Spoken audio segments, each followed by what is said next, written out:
being a single parent is rough. As much as we mothers want to say, well, I've done this and I've played mother and father and I've done this stuff. If we really be honest with ourselves, we know that it's hard. It's hard to do everything and be both parents to your child.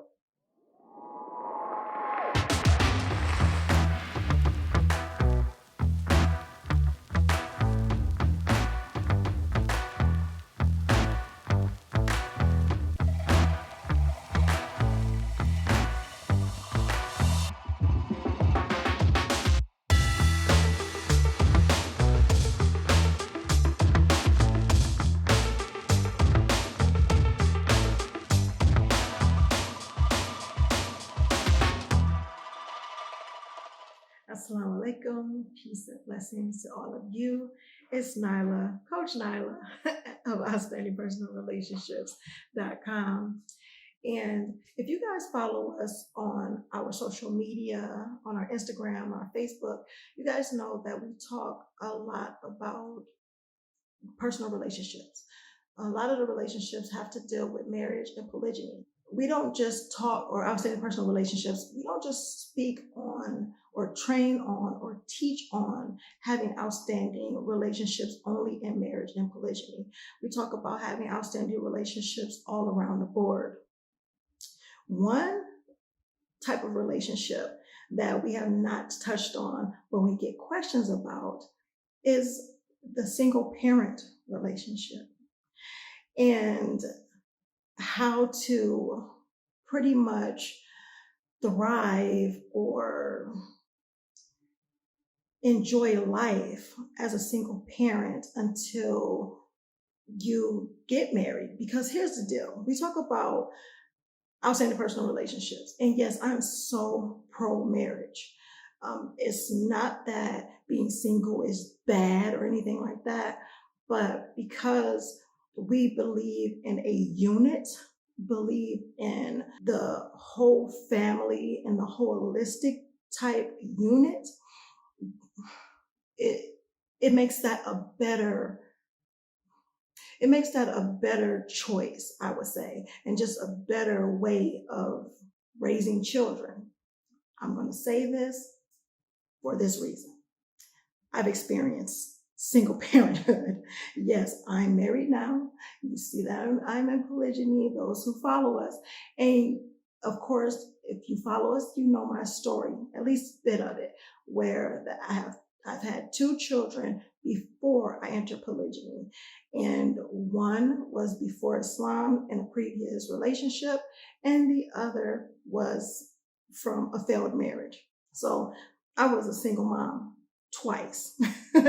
And it was not easy. And I did what I could do, and I tried hard in raising my children to have a well-rounded life, to have a beautiful, strong life, a strong mother, a mother who was confident. But at the end of the day, I was exhausted.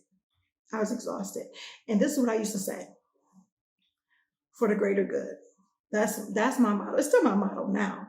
But my motto was, at the end of the day, I said, if my children are happy at the end of the day, if I did the things that I needed to do for the day, as exhausted as I am, as tired as I am, it was worth it. Fast forward, getting married, being involved in polygyny, it's just a better experience because of not only just the help, but it's a unit. It's a unit. It's not one person doing all the work. It didn't take only one person to have a child. So it shouldn't take only one person to raise a child. And as I stated over and over again, I believe in the old saying, because I don't hear it as much anymore, it takes a village. So being a single parent is rough. As much as we mothers want to say, well, I've done this and I've played mother and father and I've done this stuff, if we really be honest with ourselves, We know that it's hard. It's hard to do everything and be both parents to your child. It's hard to provide the loving, caring environment and still pay the bills and make the money and do all the other stuff. Not saying that only one parent makes the money, only one parent pays the bills. It's just the responsibilities are split. And it doesn't have to be split down the middle, but it's split. And help, any type of help is better than no help. So here's the thing. I'm going to tell you a couple things. One, if you're a single parent, don't beat yourself up. Don't make it seem like that, oh, I'm a failure because I'm not married or I'm not with the father anymore. Now, of course, I'm speaking to single mothers because that's who I can totally relate to.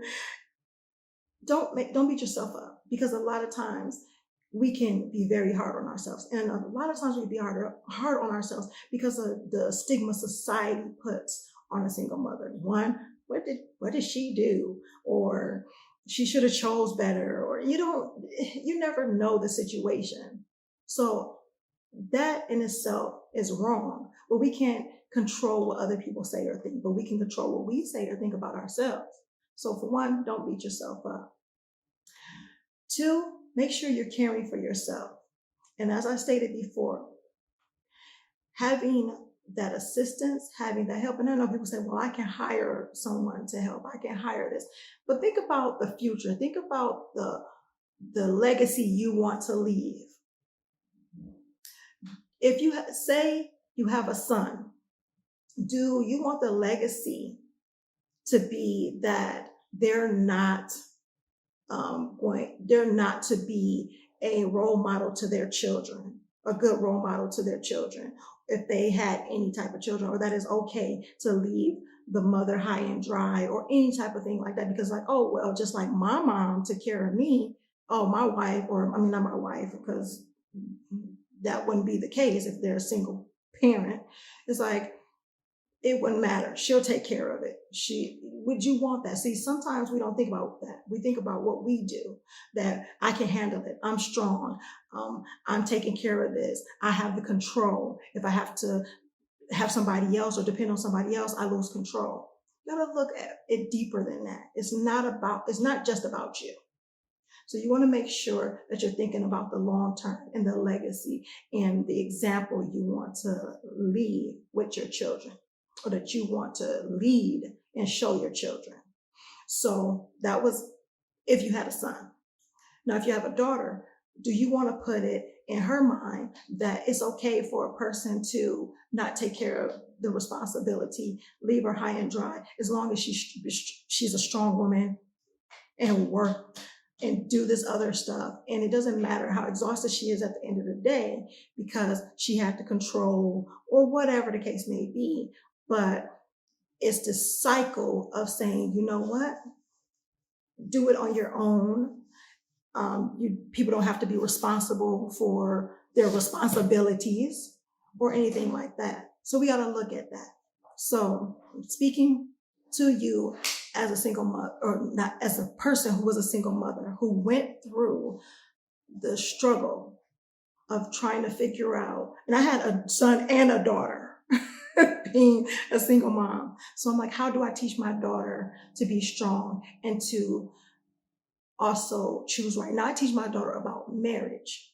I teach her about togetherness. I teach her about family. I teach her about that type of dynamic, because that's the legacy I want to leave. I teach my son about the same thing. The two that I had as a single mom, that when I was a single mom, that's how I taught them. And I still do that to this day. So a couple of tips for my single moms out there. Make sure that you are taking care of yourself, that you are giving yourself good information, that you are not speaking negatively about yourself, you're not speaking down on yourself, and you're looking for ways that you are going to increase your self-worth so you will attract a great mate, a great husband. because that great husband is going to help build that beautiful, lasting legacy together with you. Make sure that you are pouring your love into your children. And I'm not saying just give them what they want or anything like that. That's not pouring love into them. That's telling them the real when they're old enough to know it. That's taking them through the steps of being good to themselves, letting them know that their parents not being together or anything like that is not their fault. But this is what you're working on, and work together as a team. Yes, we should work with our children as a team. It's not just about us. Our children have a say-so. So build that relationship with your children. Be honest with your children. I'm not saying be brutal with your children, because some people think that brutal honesty is the way to go. They say, well, I'm just being honest. No, you're being brutal.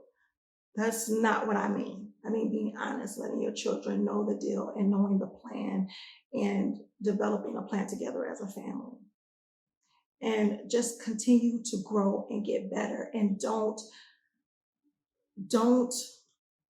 knock out any option of being with somebody thinking that because you've had a bad experience that there's not anyone good out there, or that you're not going to have a good experience or an awesome experience, an outstanding experience being married. Finding or that beautiful, wonderful person to come into your life, and you guys grow together, and your family grows, and your legacy grows and continues along with that. So my reflections of a single mom, not a single mom anymore. And I love the fact that I don't have to go to bed exhausted every night saying, well, as long as my kids are happy, it's worth it. And because it was draining me. It was draining me, and it was painful. I love my kids. I enjoy doing the things for them, but it was hard. And now I don't have to worry about it being hard, because I worked enough on myself that I attracted a wonderful person, a wonderful family that I'm a part of, that we are building a beautiful legacy together. So it's possible. Hope this helps, and I look forward to seeing you in the next video. Assalamu alaikum. Peace. Pardon the interruption. I just had to interrupt myself just for a second, just to give you guys some good information. I'm super excited because I opened up the group coaching program. I heard the request, so I did it. So if you want to improve and increase your emotional intelligence, your femininity, as well as your self-confidence, make sure you go to coachnyla.com or click the link below in the description. I look forward to seeing you in the sessions. Now, let's get back to the video.